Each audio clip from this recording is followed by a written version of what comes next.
Bismillahirrahmanirrahim. Assalamualaikum warahmatullahi wabarakatuh. Perkenalkan, saya Adam Budimansyah. Pada kesempatan ini saya akan menjelaskan materi terkait dengan bagaimana cara mempersiapkan diri menjadi seorang sarjana teknik. Berikut penjelasannya. Jika kita melihat ke belakang sejarah manusia di dunia ini, itu menunjukkan bahwa kemajuan, kesejahteraan dan peradaban itu didukung secara proporsional oleh kemampuan para ahli di berbagai bidang tentunya. Nah, para ahli ini bekerja sama dalam suatu sistem yang besar, dan para ahli atau engineer ini akan memberikan andil yang besar dalam sistem tersebut tentunya. Nah, di Indonesia ini, di negara kita itu memiliki berbagai sumber daya alam yang relatif kaya tentunya, seperti aneka tambang, kemudian minyak dan gas, dan hasil bumi lainnya. Namun ketika Indonesia ini masih kekurangan sumber daya manusia yang handal, maka Indonesia tidak akan mampu mengolah sumber daya alam yang melimpah tersebut itu secara mandiri dan maksimal. Karenanya Indonesia harus memiliki sumber daya engineer untuk dapat mengolah sendiri sumber daya alam. Nah, engineer ini atau sarjana teknik ini sangat diperlukan bagi Indonesia. Jadi tanpa engineer ini Indonesia tidak akan maju. Tanpa engineer pula sebuah negara tidak dapat mengolah kekayaan alam secara maksimal. Engineer yang handal itu tentunya akan dibutuhkan oleh negara manapun. Nah, kalau kita lihat dari sisi negara Indonesia saat ini, Indonesia hingga saat ini itu masih kekurangan tenaga engineer yang handal, ya. Jadi banyak sumber daya alam ini yang kita miliki masih dikelola oleh pihak asing. Makanya untuk itu peran engineer itu sangatlah penting dalam mewujudkan nantinya kemandirian bangsa. Jadi tanpa engineer, sebuah negara akan bergantung kepada negara lainnya, yang mempunyai tentunya engineer yang handal, berpengalaman dan memiliki bakat dalam sisi manajerial atau kepemimpinan. Jika kita lihat di masa modern saat ini, dan diprediksi pula juga di masa mendatang, kontribusi ahli engineer terhadap manusia ini makin bertambah besar tentunya.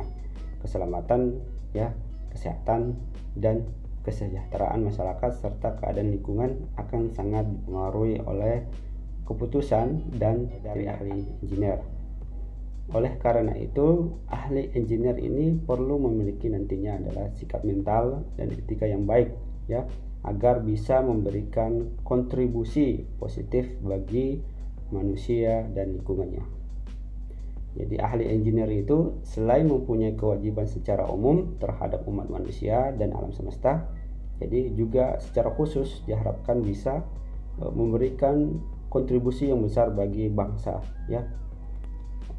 untuk mempersiapkan diri menjadi seorang engineer atau sarjana teknik, maka dari sekarang sebagai seorang mahasiswa baru itu kita perlu mempersiapkan diri menjadi seorang sarjana teknik. Ada beberapa hal yang perlu kita persiapkan untuk menjadi seorang engineer yang nantinya bisa diandalkan atau engineer yang profesional. Baik, dari sekarang seorang mahasiswa baru, karena memang kita lihat kultur atau budaya ketika kalian sekolah dan sekarang dari masa kuliah tentu sangat berbeda. Kalau dulu kita lihat kalian akan mengatur waktu mulai pagi sampai misalnya jam 2 siang. Nah, tentunya kalau sekarang sebagai seorang mahasiswa, waktu atau kultur yang sebelumnya itu sesuai dengan jadwal, sekarang misalnya jadwal untuk perkuliahan itu tidak mulai dari jam 8 misalnya sampai jam 2, bisa saja dalam satu sehari itu cuma 2 jam saja proses pembelajaran, atau dalam sehari itu proses pembelajaran cuma 2 mata kuliah atau 4 jam. Jadi karena waktunya itu berbeda-beda, bisa saja pagi 1, siang 1, makanya dari sekarang ini kita harus mampu mengatur waktu, karena bisa dikatakan ada waktu-waktu yang luang. Waktu-waktu luang inilah yang nantinya kita perlu mengaturnya, karena kalau kita tidak mengatur waktu yang luang ini, yang bahayanya nanti adalah ya waktu yang mengatur kita ya. Jadi kita harus bisa mengatur waktu, karena kita hindari adalah diatur oleh waktu. Nah, contoh misalnya kalau kita diatur waktu ya, setiap kegiatan tentunya akan sangat terburu-buru oleh jadwal ya kalau kita diatur waktu. Nah, berbeda dengan halnya kita mengatur waktu ya. Kalau kita mengatur waktu ya, tentunya setiap ada kegiatan kita akan tidak terburu-buru ya. Itulah perbedaannya. Nah, makanya supaya kita tidak diatur waktu dan kita yang mengatur waktu, nah perlu time management ya, atau schedule. Jadi dari sekarang tentunya adik-adik yang mahasiswa itu perlu mengatur waktu ya, dibuat schedule per hari misalnya ya, dari Senin sampai dengan hari Ahad ya. Senin misalnya kuliahnya mulai jam berapa, kemudian selesainya jam berapa. Nah, setelah itu jika ada tugas ya kita perlu persiapkan ya, jadi dikerja memang dari sekarang, karena jika kita menunda-nunda waktu tentunya bisa saja karena kita terlena ya, yang takutnya tadi seperti yang saya sebutkan bahwa waktu yang akan mengatur kita. Jadi dari sekarang diusahakan itu kita time management ya, atau membuat schedule ya dalam 1 minggu. Kemudian hal yang kedua yang perlu kita atur adalah mengatur keuangan. Nah, biaya di perguruan tinggi itu bisa dikatakan sangat mahal lah ya. Kita biasa mempersiapkan diri untuk membeli buku teks yang harganya bisa saja mahal, kemudian biaya sewa kos atau rumah juga mahal ya, kendaraan pun juga akan mahal, atau transportasi juga akan mahal. Nah, sekarang kita akan mengerti bahwa ada beberapa hal yang perlu kita bagi sehingga keuangan kita bisa terjaga tentunya. Jadi ada beberapa banyak strategi dalam mengatur keuangan ya. Namun mungkin yang paling sederhana adalah membagi dan menataati. Jika Anda menerima uang misalnya sekali dalam sebulan, jangan Anda turuti keinginan untuk membelanjakannya itu tepat saat Anda menerimanya ya. Jadi kita bagi uang itu ke dalam kebutuhan ya, tentunya per minggu, dan jika masih ada sisanya tentunya nanti sisa tersebut untuk kebutuhan ekstra ya, saya untuk hiburan. Catatlah pengeluaran kita. Setelah 1 semester Anda akan tahu ya kebutuhan Anda kemudian.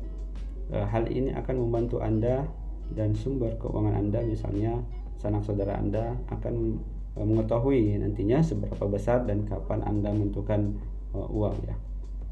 Jika Anda misalnya nanti tidak mampu untuk mengatur uang, mintalah bantuan orang lain untuk mengatur keuangan Anda ya, jika perlu.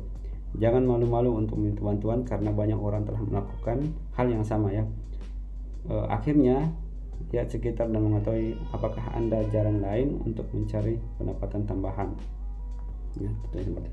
Jadi yang perlu kita atur nantinya adalah mungkin ada, selain kita mengatur per minggu, mungkin ada pengaturan terkait dengan waktu ya. Selain kita mengatur dalam waktu minggu, tentunya kita nanti ada kebutuhan primer dan sekundernya. Kebutuhan primer itu misalnya tadi yang saya sebutkan, makan ya, tempat tinggal ya, transportasi, uang buku ya, uang untuk mengerjakan tugas dan sebagainya. Nanti kebutuhan sekunder ya, misalnya hiburan ya, jalan-jalan, itu yang kita kesampingkan, tapi yang kita utamakan adalah kebutuhan primer. Karena jika kebutuhan sekunder yang akan kita prioritaskan, akhirnya seperti ini ya, tidak seimbang antara income ya dengan outcome ya, seperti ini. Nah, sehingga jika hal tersebut terus terjadi, hal yang akan terjadi, kita akan terkena ya peribahasa seperti ini ya, besar pasak daripada tiang ya, besar pengeluaran dibanding dengan pendapatan ya, seperti itu. Kemudian selanjutnya, hal yang perlu diperhatikan ya untuk mempersiapkan diri menjadi seorang insinyur adalah itu ketika kita dalam proses perkuliahan itu kita bisa bergaul ya, atau berkomunikasi dengan teman sejawat atau senior, atau nanti ketika kita menjadi seorang senior bisa berkomunikasi dengan junior tentunya. Jadi ada yang mengatakan bahwasanya ketika kita mempunyai kemampuan untuk berkomunikasi, tentu sangat akan membantu dalam proses pembelajaran nantinya ya. Dalam dunia pekerjaan pun seperti itu ya. Ada juga yang mengatakan bahwasanya soft skill atau kemampuan untuk berkomunikasi ini sangat menunjang orang ketika melakukan pekerjaan nantinya ya, seperti itu. Beberapa penelitian mengatakan bahwasanya kemampuan komunikasi adalah bagian dari soft skill yang nantinya akan menunjang karir ya.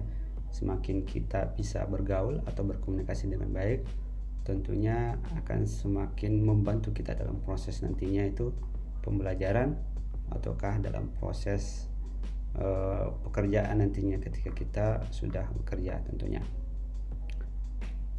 Karena ada pepatah yang mengatakan rezeki itu bukan sekedar uang ya, bahkan teman yang baik itu adalah rezeki dari Allah atau dari Tuhan ya. Semakin banyak teman ya, semakin banyak juga peluang-peluang rezeki ya, seperti itu ya. Jadi kemampuan untuk komunikasi, untuk menciptakan pertemanan tentunya sangat akan membantu dalam proses terbukanya peluang-peluang rezeki ya, seperti itu. Menjadi siapapun itu tidak masalah, yang penting menjadi diri sendiri Anda yang baik ya. Tentunya sebagai seorang mahasiswa baru ya, menjadi pribadi yang baik ini sangat penting ya, karena itu akan membantu membuka peluang-peluang pertemanan dan peluang untuk rezeki. Baik, kemudian hal yang perlu diperhatikan untuk mempersiapkan diri menjadi seorang sarjana teknik adalah kesehatan. Karena bisa dikatakan bahwasanya kesehatan adalah investasi yang sangat berharga ya. Kesehatan merupakan hal yang sangat menunjang dalam proses pembelajaran. Jika kita sakit, tentunya kita tidak akan bisa mengikuti proses perkuliahan. Makanya dari sekarang kita harus menjaga kesehatan ya. Jadi pastikan pula Anda cukup waktu untuk tidur ya. Dengan waktu tidur yang cukup akan membuat waktu belajar Anda lebih produktif ya. Nah, dihindari banyak begadang ya, karena banyak yang saya lihat ini mahasiswa baru atau mahasiswa yang sudah lanjut itu terkadang tidak bisa mengatur waktu tidurnya ya. Untuk menyiapkan ujian atau menyelesaikan proyek, mahasiswa terkadang terjaga sepanjang malam. Meskipun terjaga sepanjang malam mungkin membantu Anda untuk menyelesaikan satu masalah. Hal ini akan menciptakan masalah-masalah baru ya. Keesokan harinya tentunya Anda akan merasa lelah dan akan sulit untuk berkonsentrasi pada kuliah-kuliah lainnya. Nah, apa motivasi Anda memilih menjadi sarjana teknik pertambangan? Karena dari motivasi ini nantinya tentunya akan membantu semangat Anda dalam melaksanakan proses perkuliahan yang panjang ya. Jadi terkadang mahasiswa baru itu semangatnya tinggi ketika melanjut ke semester yang selanjutnya, semester 2, 3, dan 4 bisa saja semangatnya turun ya. Sehingga untuk memunculkan kembali semangat ya untuk melaksanakan proses perkuliahan ya, perlunya motivasi. Ya, motivasi inilah yang akan membantu Anda tetap berada pada porosnya. Hal berikutnya yang perlu Anda perhatikan adalah keterampilan dalam proses belajar. Tentunya setiap orang itu mempunyai cara masing-masing dalam proses pembelajaran ya. Carilah proses pembelajaran yang paling tepat menurut Anda dan paling nyaman. Ada beberapa cara untuk menjadi seorang yang terampil dalam melakukan proses pembelajaran. Berikut merupakan 7 keterampilan dalam proses pembelajaran. Yang pertama adalah mendengar yang efektif. Tentunya seorang mahasiswa jangan sampai nantinya dikatakan masuk telinga kiri keluar kanan, atau sebaliknya masuk telinga kanan keluar telinga kiri. Jadi kita menjadi seorang mahasiswa adalah menjadi seorang yang pendengar yang baik ya tentunya. Kemudian selanjutnya sistem bertanya yang efektif ya. Seorang mahasiswa tentunya perlu merencanakan dalam proses bertanya ya. Buatlah pertanyaan yang efektif dan efisien ya tentunya. Langsung kepada poinnya, tidak bertele-tele, sehingga nantinya informasi yang ingin disampaikan itu tersampaikan ya. Kemudian selanjutnya sistem mencatat. Sebenarnya ilmu itu adalah lepas ya. Ilmu adalah lepas, makanya pengikatnya adalah catatan ya. Nah, terkadang kita ketika melakukan proses pembelajaran dalam kelas ya, bisa saja keluar kelas kita sudah melupakannya. Makanya sistem mencatat ini perlu karena ilmu itu lepas dan pengikatnya adalah catatan. Keterampilan selanjutnya yang perlu kita perhatikan adalah sistem pembaruan belajar. Jadi jika proses pembelajaran sebelumnya ini dilihat tidak efektif, maka kita harus mengubah strategi dalam proses pembelajaran. Jadi kita perlukan proses pembelajaran yang mana yang lebih efektif tentunya. Yang kelima adalah sistem pengulangan pembelajaran. Ketika kita sudah mendapatkan materi yang di kelas, maka perlu kita lakukan pembaruan pembelajaran. Hal ini penting karena bisa saja kalau misalnya kita melakukan pengulangan sistem belajar, maka ketika ujian nantinya tentunya bisa saja kita tidak perlu lagi belajar karena setiap malam kita sudah mengulang materi-materi yang telah diberikan oleh dosen ya, seperti itu. Kemudian yang keenam, keterampilan belajar itu adalah sistem persiapan ujian ya. Sistem persiapan ujian ini tentunya harus disiapkan dari sekarang. Biasanya ada strategi untuk mempersiapkan ujian ya. Biasanya juga ada dosen yang menyiapkan kisi-kisi ya ketika melakukan ujian tengah semester atau ujian akhir semester. Nah, persiapan ujian ini terkadang juga disiapkan kira-kira soal-soal apa yang akan keluar ya, yang perlu dipersiapkan di malam sebelumnya ketika besoknya akan dilaksanakan proses ujian. Kemudian yang 7, sistem membaca yang fokus tinggi. Nah, ada beberapa cara untuk membaca fokus tinggi. Nah, ketika kita membaca kalimat, tentunya kita cari adalah kata intinya ya, inti dari kata-kata tersebut. Kemudian misalnya kalau kita membaca paragraf, tentunya yang kita cari adalah kalimat-kalimat intinya. Nah, ketika kita membaca dalam satu lembar terdiri dari beberapa paragraf, tentunya nanti kita cari adalah inti dari setiap paragraf tersebut ya. Jadi kita harus membaca secara fokus tinggi ya. Jangan sampai nantinya ketika kita membaca halaman 1, misalnya beranjak ke halaman 2 ya, halaman 1 ini kita lupa. Berikut merupakan hal-hal yang nantinya juga akan membantu Anda sukses. Yang pertama adalah jaringan. Tentunya jaringan ini akan membantu Anda ketika dalam proses perkuliahan ya. Jika Anda punya jaringan di perusahaan, ketika Anda ingin melakukan tugas akhir ya, tentunya jaringan itulah yang akan membantu Anda. Ataukah ketika Anda menjadi seorang sarjana mencari pekerjaan, tentunya jaringanlah yang akan membantu Anda. Kemudian selanjutnya belajar untuk menulis dengan baik ya. Mampu menulis dengan baik dan bisa mempresentasikan ide-ide Anda dengan baik, itu merupakan keahlian yang akan membawa Anda sukses nantinya. Bedakan nilai yang Anda peroleh dari proses belajar. Nilai tentunya itu sangat penting ya, tapi nilai tersebut itu memberikan umpan balik seberapa baik Anda mempelajari materi kuliah, dan nilai tersebut juga membuka pintu untuk pekerjaan di masa depan ya, atau studi lanjut ya jika Anda ingin melanjutkan studi di S2. Namun demikian tentunya nilai ini sebagian besar ditentukan oleh ujian ya, yang sifatnya itu semu ya. Nilai ini bisa saja hanya mencerminkan sebagian dari keahlian yang Anda butuhkan untuk sukses dalam hidup nantinya. Jadi lebih kepada proses untuk mendapatkan nilai tersebut ya, jangan cuma didapatkan dari nilainya. Jangan lupa belajar hal-hal yang lain yang tidak terukur oleh nilai yang bisa Anda dapatkan di luar kelas tentunya. Membaca merupakan hal yang akan mempengaruhi Anda ke depannya. Apa yang Anda baca dalam tahun-tahun ini misalnya, itulah yang akan mempengaruhi karakter Anda ke depannya ya. Membaca buku yang sifatnya membangun karakter tentunya sangat penting nanti di sini, karena itulah yang akan membantu Anda, memotivasi Anda dalam proses perkuliahan. Bedakan diri Anda dengan insinyur yang lainnya. Jadi perguruan tinggi manapun ini yang akan Anda masuki, itu pada dasarnya itu mereka memiliki kurikulum keilmuan yang hampir sama tentunya.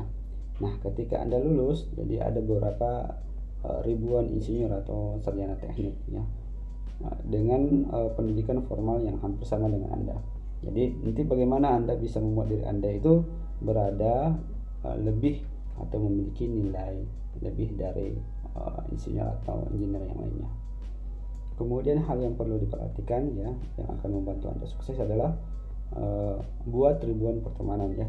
Tentunya di sini pertemanan yang baik ya, pertemanan yang membantu Anda sukses tentunya, karena pertemanan yang baik tentunya akan membawakan kebaik pula. Jadi pertemanan yang buruk akan membawa Anda buruk pula. Sama halnya dengan sabda Rasul bahwasanya ketika kita berteman dengan seorang pandai besi, minimal itu bau busuknya akan mengenai kita juga ya, ataukah kita cium bau busuk tersebut. Nah, jika kita berteman dengan penjual minyak wangi, tentunya kita akan tersebar juga wanginya ya. Tentunya kita akan bisa mencium, minimal ada kita cium wanginya. Kemudian yang selanjutnya adalah belajar untuk disiplin. Belajar disiplin nantinya akan membantu Anda menyelesaikan target-target yang Anda ingin capai.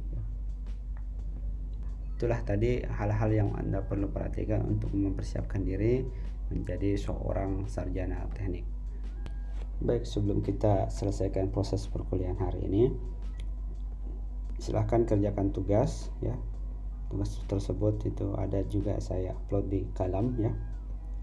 Tugasnya ada 7 poin ya, dikerjakan di kertas HVS dan ditulis tangan ya.